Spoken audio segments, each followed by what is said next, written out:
Hello everyone. இன்னைக்கு நம்ம 12th ஹிஸ்ட்ரியில் லெசன் 2 தான், rise of extremism and Swadeshi மூமெண்ட்டில் 12th இயர்லேருந்து நம்ம பார்க்க போகிறோம். பாருங்கள், 19 ஜூலை 1905 அது வந்து என்ன சொல்கிறாங்கன்னா, பார்ட்டிஷன் ஆஃப் பெங்காலை வந்து அஃபிஷியலாக டிக்ளேர் பண்ண இதாக வந்து சொல்கிறாங்க, டேட்டா வந்து சொல்கிறாங்க. ஸோ நம்மளுக்கு 1905 பார்ட்டிஷன் ஆஃப் பெங்கால்னு தெரியும். ஆனால் அந்த டிக்ளேர் பண்ண டேட்டு அப்படின்றது பாருங்கள், அந்த இயரில் இருக்க 19 அப்படியே டேட்டில் வந்து வச்சுருக்காங்க. 19 ஜூலை வந்து இதை டிக்ளேர் பண்ணியிருக்காங்க. ஓகேவா? ஸோ டிக்ளேர் பண்ண போகிறாங்க அப்படின்ற நியூஸ் வந்து லைட்டாக லீக் ஆயிடுச்சுன்னு நினைக்கிறேன். அந்த 19க்கு முன்னாடி ஒரு 2 நாளைக்கு முன்னாடி வந்து என்ன பண்ணியிருக்காங்கன்னா, 17 ஜூலை 1905 ஐஎன்சி வந்து பெரிய லெவலில் மாஸ் லெவல் ஒரு ப்ரொட்டஸ்ட் பண்ணோம் அப்படின்றத வந்து டிசைட் பண்ணியிருக்காங்க கல்கட்டா மீட்டிங்கில். ஓகேவா?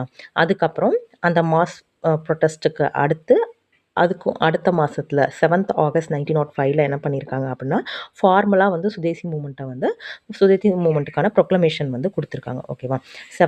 இது வந்து 7th ஆகஸ்ட், அது வந்து 17 ஜூலை. ஓகேவா? 17 ஜூலை மாஸ் ப்ரொட்டஸ்ட்க்கு இவங்க டிசைட் தான் பண்ணியிருக்காங்க. ஸோ அடுத்தது வந்து சுதேசி மூமெண்ட் ப்ரொக்ளமேஷனே பண்ணனால அந்த டைம் கெஸ்ட் எல்லாம் வர வச்சுருக்காங்க அடுத்த மீட்டிங்க்கு. நான் வச்சுக்கலாம் ஆகஸ்ட். ஓகேவா? ஆகஸ்ட் மாதம். அடுத்தது வந்து இந்த முன்னாடி பார்த்தது தான் என்னென்னா வந்து அஃபிஷியலி டிக்ளேர்ட் தான் வந்து என்ன பார்த்தோம், 1905 இயரில் இருக்க டேட்டே 19 ஜூலைன்னு அஃபிஷியலாக பார்ட்டிஷன் பண்ணது. அப்புறம் அந்த பார்ட்டிஷன் டேவையே இவங்க வந்து மார்னிங் டே அப்படின்னு சொல்லி அந்த கங்கை நதியில் குளித்து அந்த ஸ்ட்ரீட்டில் வந்தே மாதரம் சொல்லிட்டு போனது எல்லாமே எப்போ அப்படின்னு பார்த்தீங்கன்னா, ஆர்டர் வந்தால் தான் பார்ட்டிஷன் வந்து அஃபிஷியலாக நடக்கும். ஓகேவா? ஆர்டர் வரணும் அப்படின்னு வச்சுக்கலாம். ஆர்டர்னா அக்டோபர். ஓகேவா? அந்த 19 கொஞ்சம் மாடிஃபை பண்ண மாதிரி இங்கே 16 அப்படின்னு சொல்லியிருக்கு. 16 அக்டோபர் 1905 தான் இந்த டே ஆஃப் மார்னிங் அஃபிஷியலாக வந்து பார்ட்டிஷன் பண்ணதும் அப்போ தான். ஓகேவா? அது மகாதேவ் கோவிந்த் ரானடே அவர் வந்து ஸ்வதேசி அப்படின்ற வேர்டுக்கான மீனிங் வந்து கொடுத்துருப்பாரு. நிறையா பேர் கொடுத்துருப்பாங்க. இவருக்கு ஒரு இயர் வந்து அதில் மென்ஷன் பண்ணியிருப்பாங்க. என்ன 1872 ஒன்ஸ் ஓன் கண்ட்ரி அப்படின்னு வந்து சொல்லியிருப்பாரு. ஓகேவா?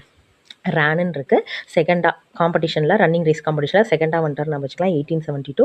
அது இல்லாமல் செகண்ட் ப்ரைஸ் வந்து ஓன் பண்ணியிருக்காருன்னு நான் வச்சுக்கலாம். ஒன்ஸ் ஓன் கண்ட்ரி அப்படின்ற இதை வந்து அவர் தான் சுதேசி மூமெண்ட்டுக்கான மீனிங் கொடுத்துருப்பார். ஓகேவா?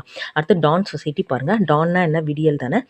சதீஷ் சந்திராவில் சந்திரன் இருக்குது பாருங்கள். சந்திரனா நைட்டு வருமா, விடியலையும் சொல்லியிருக்காங்க நைட்டையும் சொல்லியிருக்காங்க, ரெண்டு விஷயம். அதனால் 1902 டான் சொசைட்டி யாருன்னா வந்து சதீஷ் சந்திரா வந்து அதை உருவாக்கியிருக்காரு. ஓகேவா?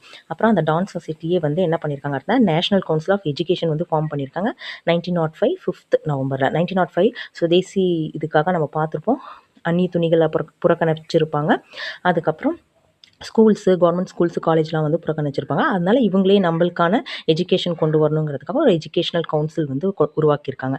அடுத்து பெங்கால் நேஷனல் காலேஜ் வந்து எப்போ கொண்டு வந்திருக்காங்கன்னா, அதுக்கும் அடுத்த வருஷம் 1906 ஃபஸ்ட்டு கெஸ்ட் எல்லாம் கூப்பிட்டு அதை வந்து ஓப்பன் பண்ணியிருக்காங்க. நான் வச்சுலாம் ஆகஸ்ட் 1906 பெங்கால் நேஷனல் காலேஜ் வந்து உருவாக்கியிருக்காங்க. ஓகேவா?